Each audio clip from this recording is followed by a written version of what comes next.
Hey everyone, Harbz here back again. Going to be reviewing Week 17 on Draftkings. This will be the last review of the year.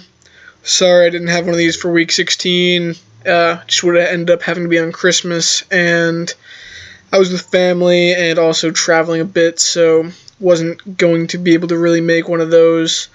Week 16 was a slight profit week, I believe I recall. Anyway, let's review Week 17, annually, essentially the best week of the year for daily fantasy football. And let's start with my cash game team. I played a lot of cash this week. I really upped my volume in cash in Week 17 because I believe it is the highest edge week we have this season, along with preseason and Week 1 of the NFL season.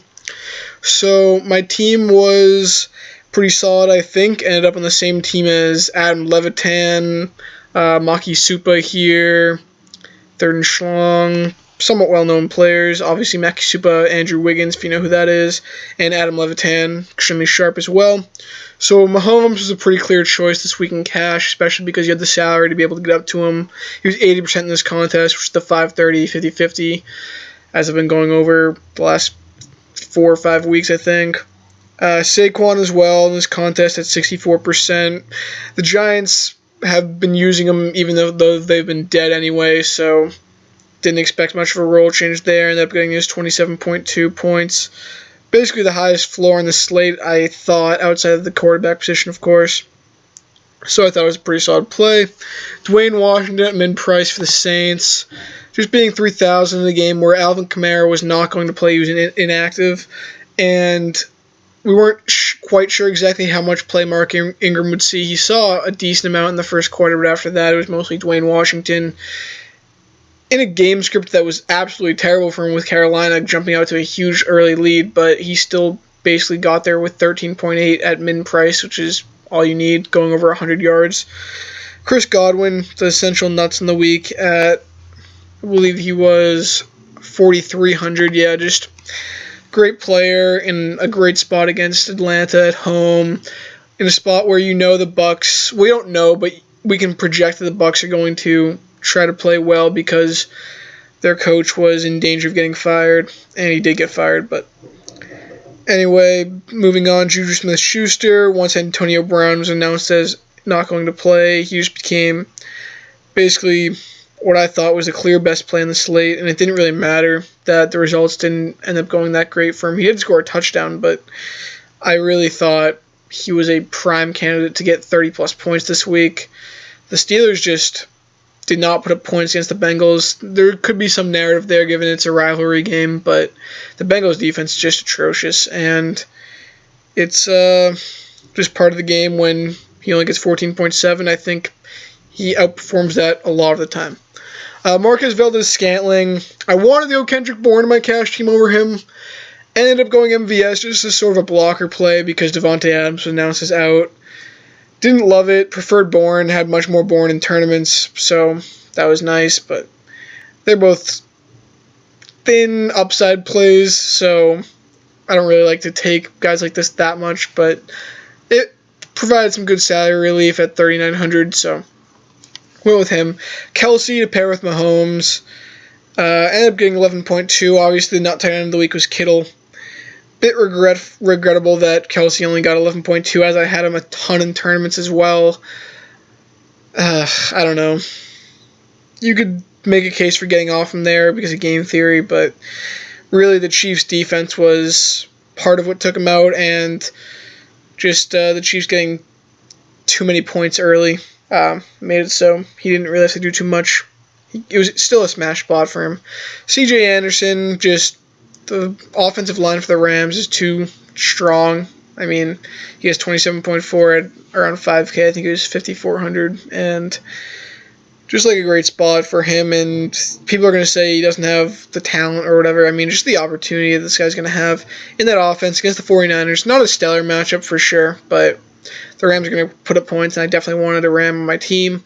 I made a point of emphasis to try to get a Ram, a Steeler, and Chief on most of my teams this week. So anyway, lastly, the Chiefs' defense were what fit. I prefer the Ravens a bit more for $100 more. Results would be bad for me right there because the Chiefs obviously had a huge game on defense. Also, like the Chargers, they were much more expensive. Had them on Yahoo everywhere because they were cheap, which was pretty awesome. But it was very close and winning some big GPs there. Just needed a few 2v2 swaps to break my way, which didn't between like Kelsey and Juju and going to like Kittle and Tyreek. But anyway, the cash team was pretty solid. I think this was the optimal build for the week pretty much. Besides maybe MVS, you could make a case for Bourne there. And maybe Kittle over Kelsey somehow, but I don't know about that really. Anyway, let's move on to the tiers. The Blitz, they don't have a Wildcat again. Ended up not cashing in this, sadly. Decent team. I ended up pivoting in Tier 4 from Andrew Luck to Juju because of the Antonio Brown news. I was going to keep Luck in, and that would have won me this, but I can't get too upset, really. Juju, I thought I had a great shot to get 20+, and his upside just insane. 40-point upside, and I don't think Luck realistically had 40-point upside. I think he had in the 30s, but I don't know. It wasn't that amazing of a spot for Luck. I mean, I liked him, but didn't love him as much as Juju once the Antonio Brown news came out. I went Julio and Matt Ryan. The other decent choice you could have made was Jameis to Mike Evans. That would have worked out as well. Saquon in Tier 3 was pretty clear, was 100% here. Juju in Tier 4, talked about him versus Luck. Carson in Tier 5 and Kelsey in Tier 6. I guess people didn't think Carson was going to keep his role, and I didn't really either. I didn't play him in much other than tiers, but he was the best option in Tier 5 in my opinion. Someone had Baker. That Baker did well against the Ravens. It's pretty crazy. Mixon, that's fine. Adrian Peterson, I kind of liked him this week, to be honest, too, and he got 0, but so that's pretty brutal. Yeah, alright, and then Kelsey in Tier 6 was, everyone had him, except for the winner who had Edelman. Alright, let's move on from tiers and look at the Millie Maker. Best team ended up getting a 425th tier. I had, how many teams? 71 teams. So best team got 425th. Not awful. 202.56. A few little swaps here and it can win. So that's generally what you're looking for in the Millie Maker. You want a team with upside to win. Josh Allen. Had quite a bit of Josh Allen in the week. Basically him and Mahomes, my top 2 quarterbacks in the week. Went 100% Chris Godwin across basically all my teams, I think. I had him on almost every DraftKings team. Wish I had him a bit more in Yahoo, but his price was too similar to some other guys. Had a lot of Robert Foster as well. Sadly, Zay Jones, the one who ended up having the massive ceiling game. I mean, I had one team with Zay Jones, I think, so I think I should have had more, obviously, in hindsight. But Robert Foster, I thought, had way more upside, and he did catch 1 touchdown, but didn't end up doing as much for his 5K price tag, 5,100 price tag. So this team was a double tight end with Jared Cook and George Kittle.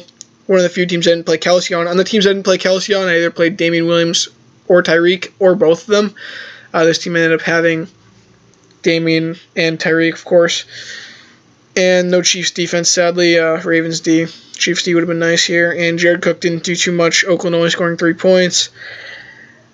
Yeah, just not having Cook here. And then having Zay instead of Foster in the Chiefs D would have made this team quite a lot better, of course.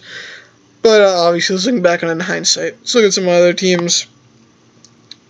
194.92 was a Matt Ryan to Julio team. Godwin again, of course. Robert Foster in this team. I had a lot of Robert Foster. Saquon, CJ in this one. Chris Herndon at tight end. Damian Williams in the flex. Obviously, Spencer Ware was announced as not going to be playing, so I thought Damian was a strong play against the Raiders. And the Bills D, who I was high on as well. Most of my defense were the Ravens, the Bills, and a little bit of the Chiefs. The Chargers, if I could get up to them, but I generally couldn't. And then some Giants, but I wasn't as high as them as most.